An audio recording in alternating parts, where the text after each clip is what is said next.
Very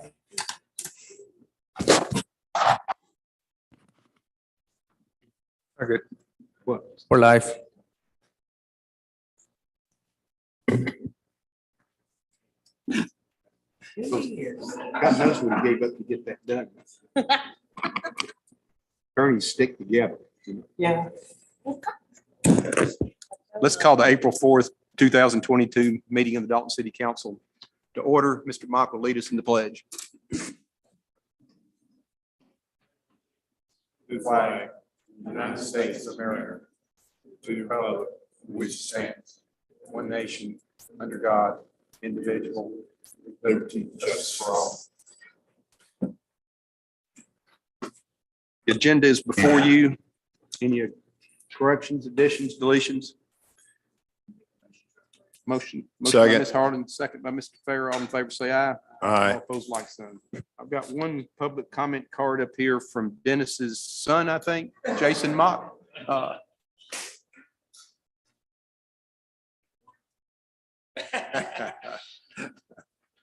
Good evening, Mayor and Council. I am Jason Mock. I don't believe we're in any relationship to Councilmember Mock, but we'll soon find out doing Hair looks alike. I don't. well, yes, I guess that runs in the Mock family of less hair, but I just want to take this time to introduce myself. I am Jason Mock. I am the new president of the Greater Dalton Chamber.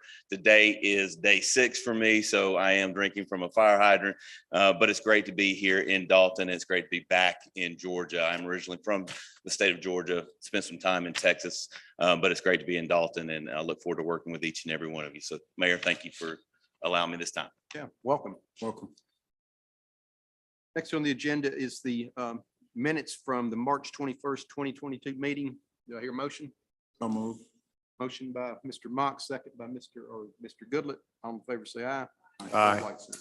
Under unfinished business, this is the second reading, which we can take action on it tonight. Ordinance 22-05 to make findings of fact concerning the public use and necessity of an unopened section of Morningside Drive as shown on the plat of Fraser Acres, to consider vacating an abandonment of the public interest in and to said section of platted and unopened street for public street in transportation purposes, to declare the closing of such section of platted but unopened street for public use and transportation, to authorize delivery of a quitclaim deed of any interest of the city of Dalton, reserving all utility easements to adjacent property owners, to establish an effective date and for other purposes.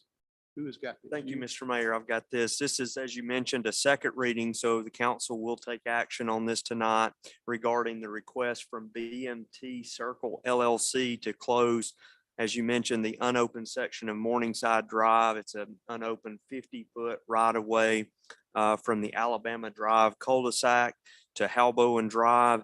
This unopened right-of-way was shown in the original Fraser Acres plat from 1949. That the area in question is shown in pages 10 and 17 of your packet, if you'd like to refer to that.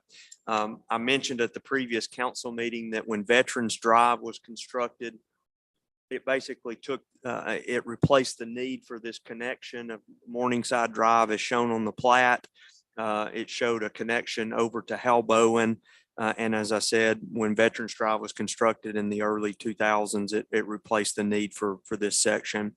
I want to note that the adjacent property owner, typically these are jointly filed. The petition is jointly filed by both adjacent property owners. The neighbor did not sign with BMT Circle to request this closure, but they did indicate to me that if the council chose to close it, they would want a quitclaim from the council of their 25 feet. So as the normal process goes, with it being a 50-foot right of way, 25 feet would be quitclaim to each adjacent property owner. And I will note that per Dalton Utilities request, we're retaining a permanent utility easement to maintain utilities across this unopened section. Any questions?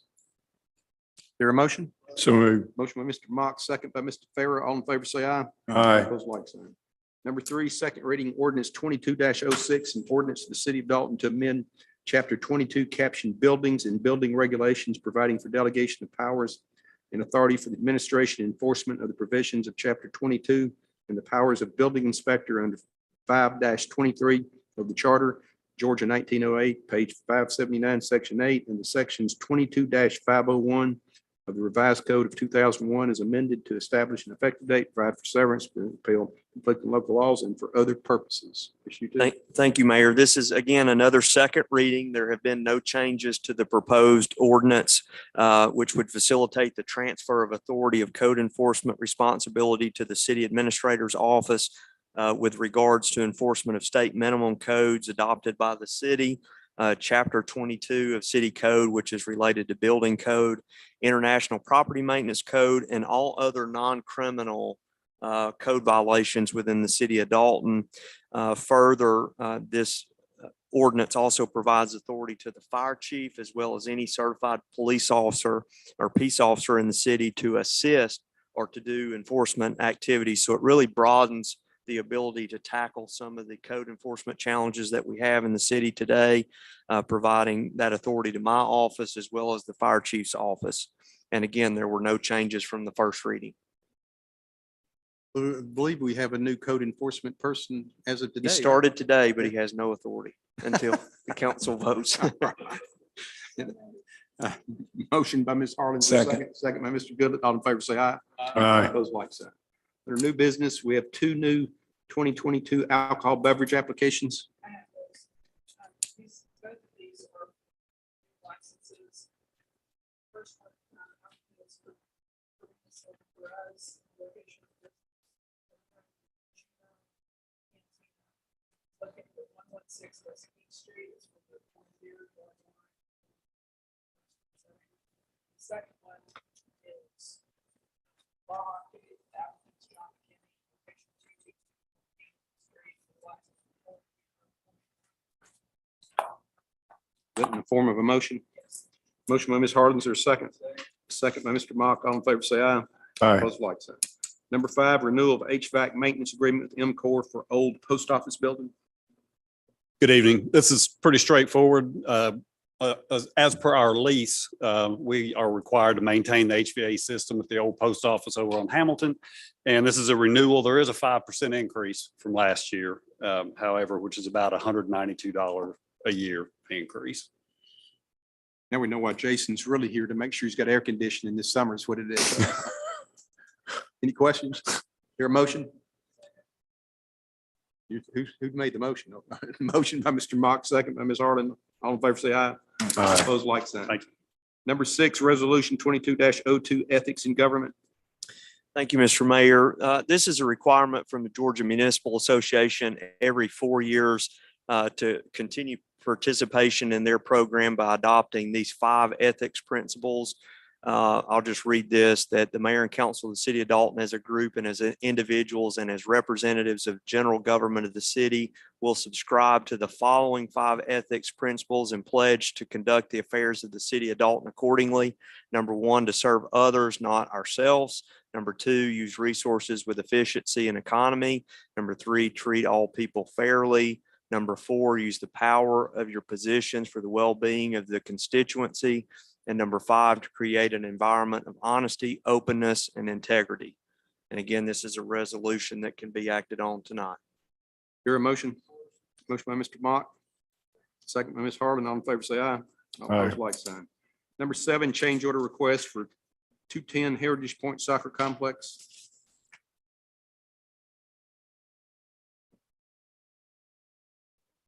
Good evening, Mayor and Council.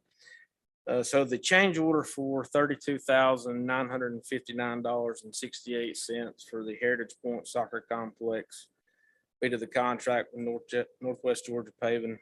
This is to provide a thickened edge concrete slab around the perimeter of the fields. Would allow the turf contractor to attach their turf to without damaging the sidewalk that goes around the perimeter of the fields. We're also proposing to go with a more expensive pipe material due to availability. They initially were requesting a 4-month time extension. This would reduce the 4-month time extension down to 2 months, which would in turn put the completion date from July 2nd to September 2nd. In doing so, this would allow us to still hold soccer matches on the new facility during this soccer season. Funding has been allocated for this in the 2020 SPOS budget and has Public Works Committee's positive recommendation. Your motion?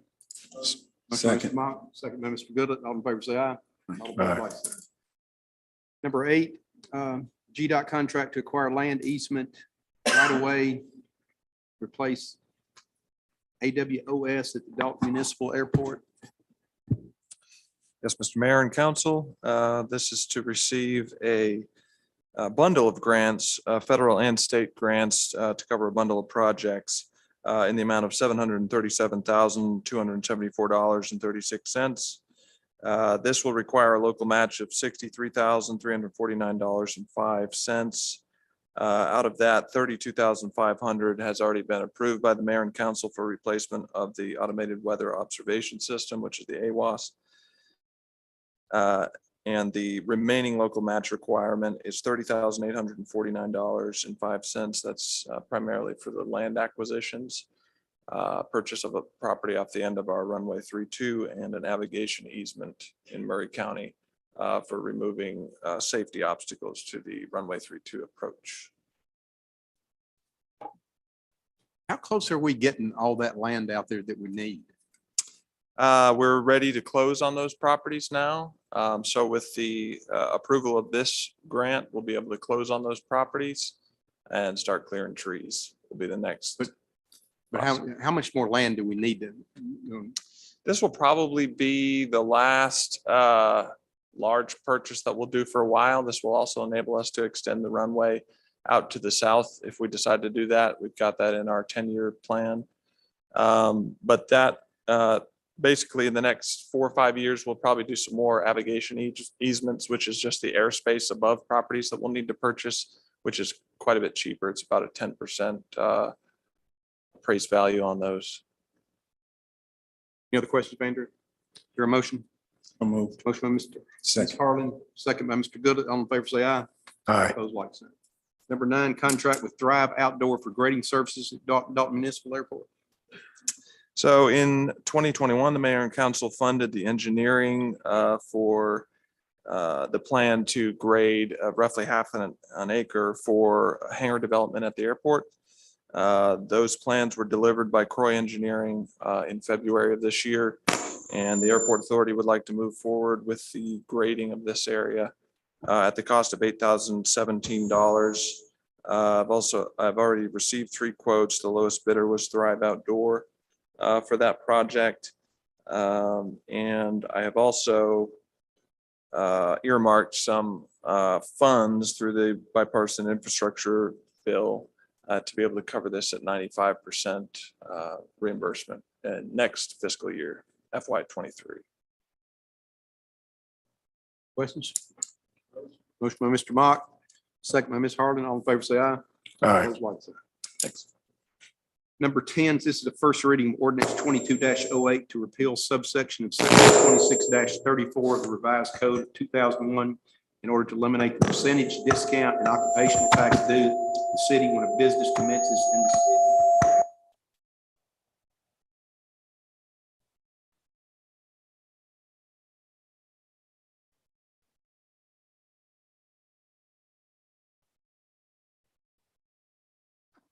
Mr. Mayor, this is as you mentioned, a first reading to repeal a subsection of the occupational tax certificate ordinance. A very minor change, but it will help streamline the administrative process that the clerk's office goes through to issue OTCs.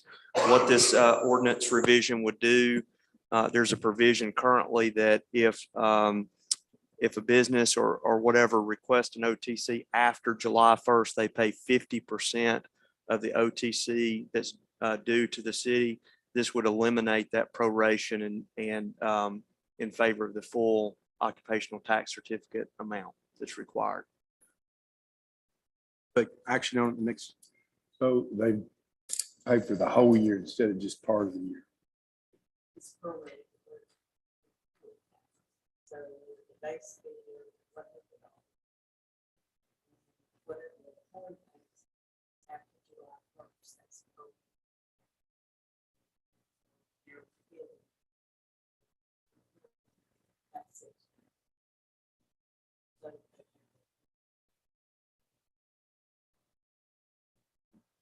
Yes, that's sort of what I said. That's correct. Currently, the code provides for the proration of the employee portion. Okay, okay. The proposed if I can ordinance would hold on. repeal that. Okay, I think I understand. Take this up at the next meeting. Number 11, first reading ordinance 22-09 to amend pursuant to Home Rule Section 3635 3B1, the charter of the city of Dalton, Georgia, 1974, page 181 is amended particularly by the ordinance number 05-03, section 2 and 3 to provide regulation of leasing of the city's real and personal property, to specify an effective date, to provide for severance and for other purposes.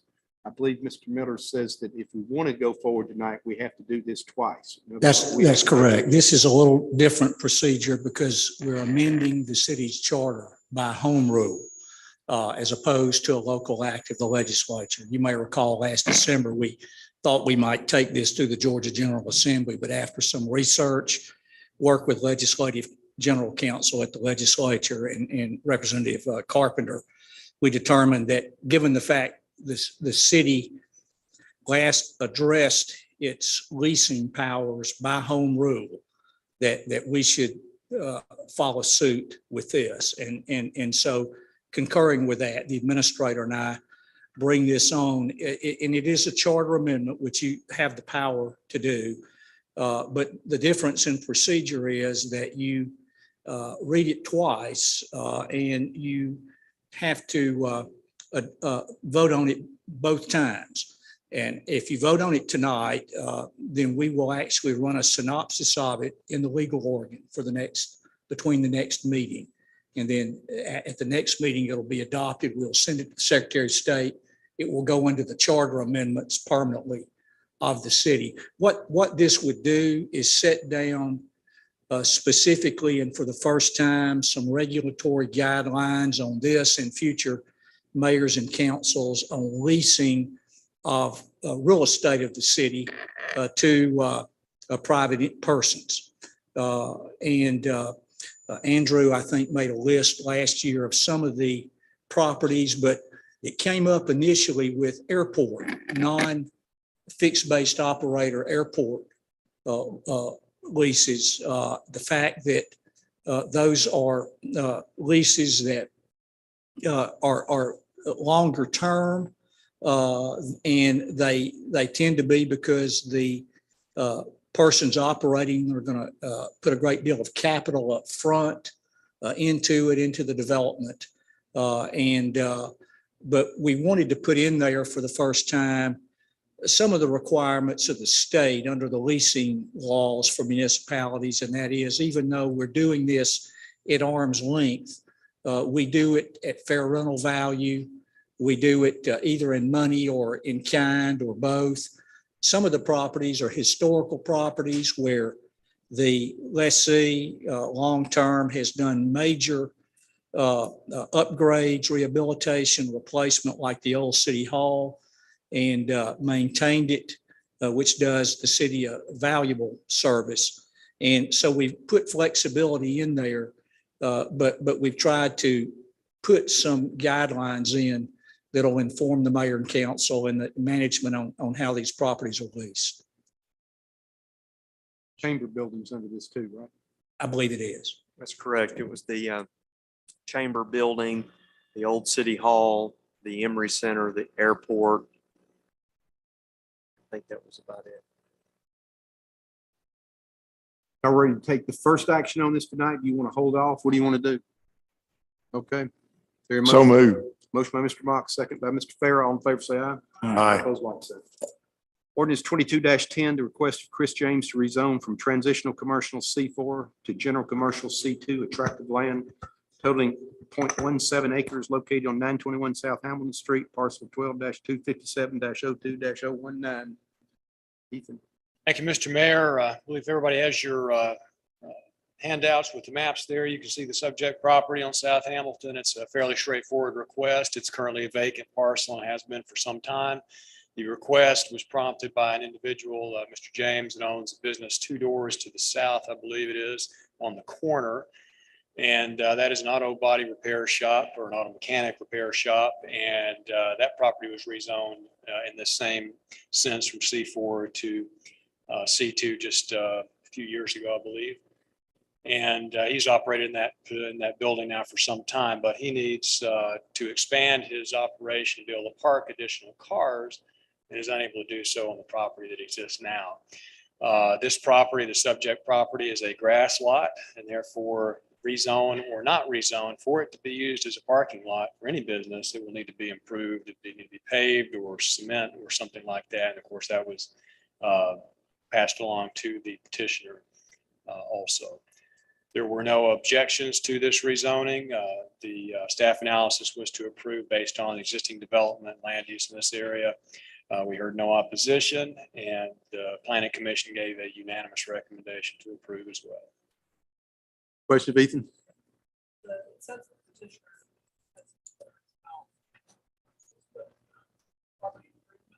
Yes, though. It may or may not, depending on what he decides to do with that property. Of course, the petitioner is the potential leasee of the property. The owner was not part of the petition. He just simply wants to lease his property. I believe the petitioner is the one who owns the business and who would actually be utilizing it. Your motion? Motion by Mr. Mock, is there a second? Second by Ms. Harlan. All in favor, say aye.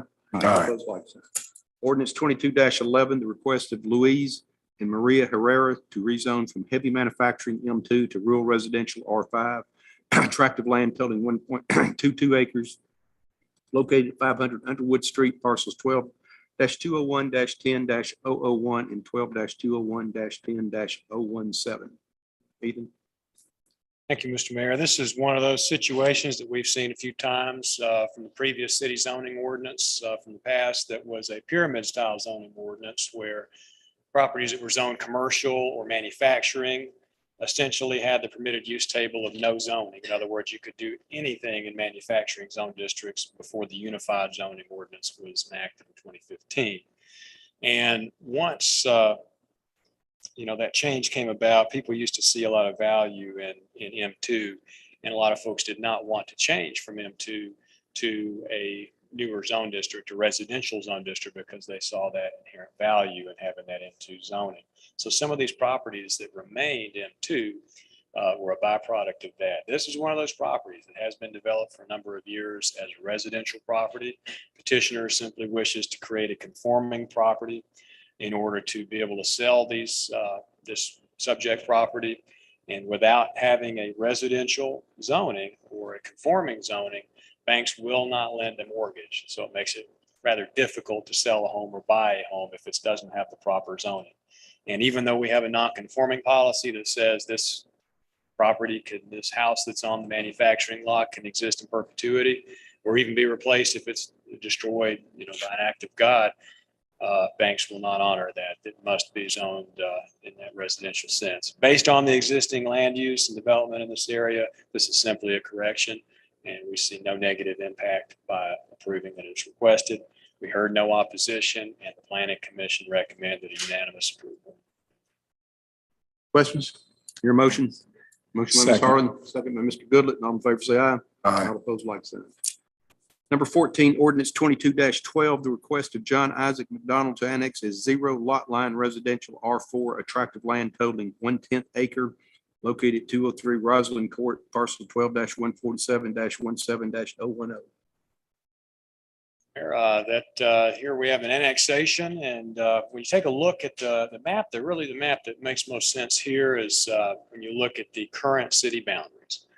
And current city boundaries wrap around this development that the subject property sits within on 3 sides. In fact, everything on that end of Crow Road is within inside the city limits of Dalton, with the exception of this very small development, which is a 0 lot line residential, which is single family detached dwellings with very minimal setbacks. And when you take a look at the subject property, this would be reducing what is essentially a functional island for the city. But as you'll see, it does also create some new complications, and that is once you began to add housing or houses or units or lots of this development in one at a time piecemeal, it creates a little added confusion because now you have services that are going to be allowed or going to be permitted for that property, like garbage pickup, things like that, that do not currently exist. So it would be in the best interest of the city long-term to annex the rest of this development if it's seen as desirable to do so in order to create a more consistent service delivery for the periphery of the city. Recommendation for this was to approve. We heard no opposition, and we did get some feedback from the fire chief as well as public works, but no departments opposed the annexation. I thought we already had went over this one before because they couldn't get to city standards. Is that correct? I believe when the developer proposed to build this site, that was the issue, that they wanted it, I believe it was the variance on the road right-of-way width and potentially the cul-de-sac. And that was the sticking point at the time. So is it?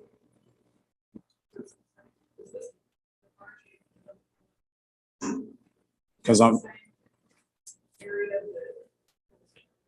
yeah. Yes, and so you're correct, and as Ethan said, this is the same project that it came up then in the development stage, that they were looking for 0 lot lines and some other factors that we don't allow in the city, which it was denied at the time. So they just went forward under the county standards. However, when we were doing our due diligence in this request, I actually had talked to our former public works director, Benny Dunn. I had some concern about the size of the cul-de-sac and our ability to turn around to be able to adequately respond in the event of emergency. The cul-de-sac's not even built to the county standards. Now, I'm not advocating for not annexing. I just wanted to bring the council's attention to that as well. It does not follow our addressing standards. So everything in the city, as Ethan has spoken, everything in the city that leads up to that neighborhood is according to our addressing standards. The county uses a different system and a different way of addressing. So it would not be going numerically. It would not follow what we do. So my request would be, or what I'll have my staff to do, is readdress or renumber that. But not annexing, the disadvantage to not annexing this is it just adds to our already burdened automatic aid areas as well. Just bringing all of your attention to the fact that it is going to be a little more difficult to respond to these areas, as well being 0 lot lines. The likelihood of having one structure catch the next structure on fire dramatically increases. And the standard right-of-way width, our public works director noted in the city's 50 feet. I believe this is 30. Is that right, Chad? It doesn't meet the city right-of-way standards. Tell me what's changed from last year when we denied it. This is the individual townhome owner that's requesting the annexation. The developer requested it for the entire subdivision a year ago. This person is requesting it based on, I think, a school districting concern. Oh, we'd have to have garbage pickup for one house in the whole Yes. subdivision. This would be very similar to the Fraser Drive issue that we've taken up the last couple of years, where about 30 homes were constructed in the county facing Fraser Drive. The difference there is that it didn't have an interior road that was not constructed to city standards. And the council in the past on Fraser has allowed those to individually come in. I think maybe 3 out of the 30 have come in. So we provide city service to those 3, and the other 27 don't receive service. This is one house. 1 out of 25, I believe.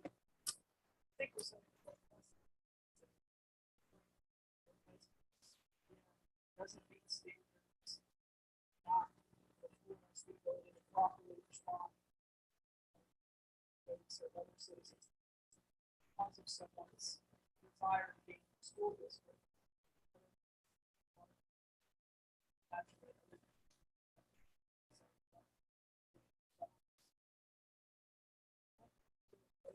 Last time.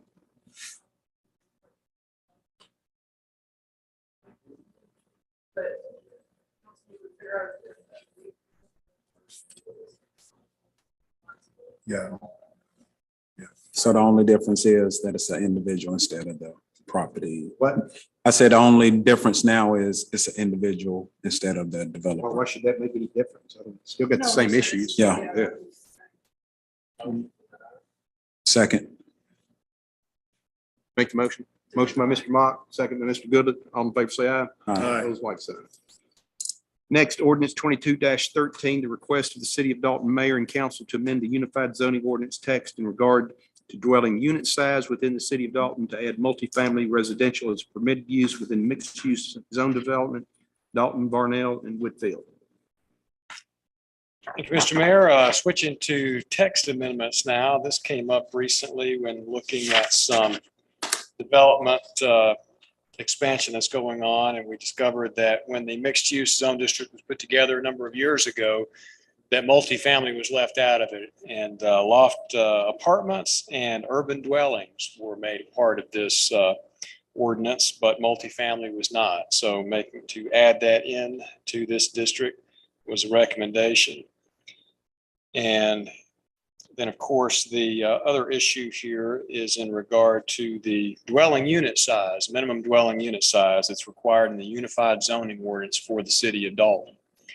And that minimum unit size currently stands at 900 square feet per dwelling unit, whether it's a detached dwelling or whether it is an apartment dwelling.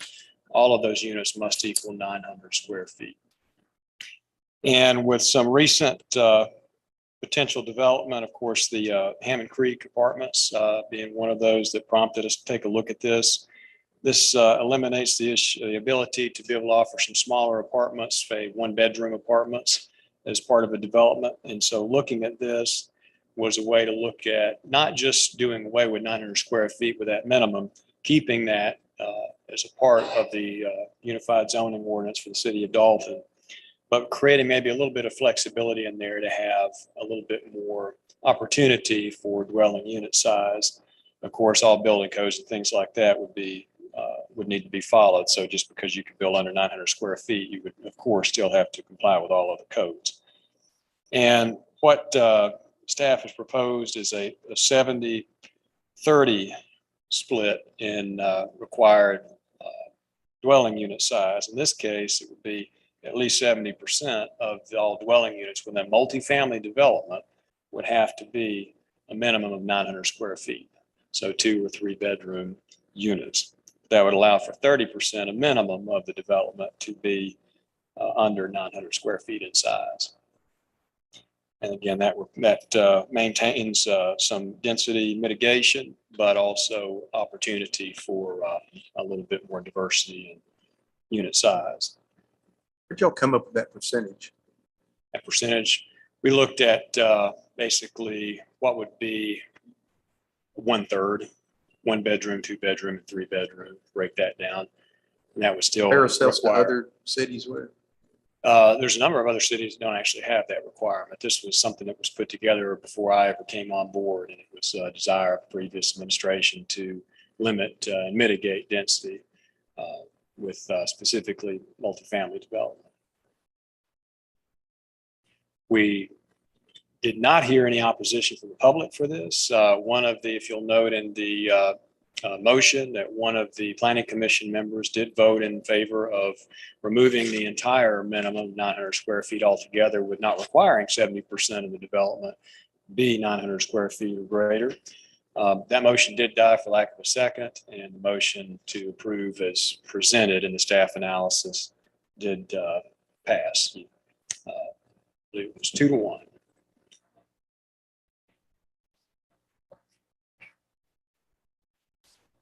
I would second that. I don't understand a bit of what you've told us, so. Motion by I Ms. certainly can't Harkins, vote on it. second by Mr. Farrer. All in favor of the table, say aye. Aye. All opposed, like sign. There being no supplemental business, I'll entertain a motion to adjourn. So move.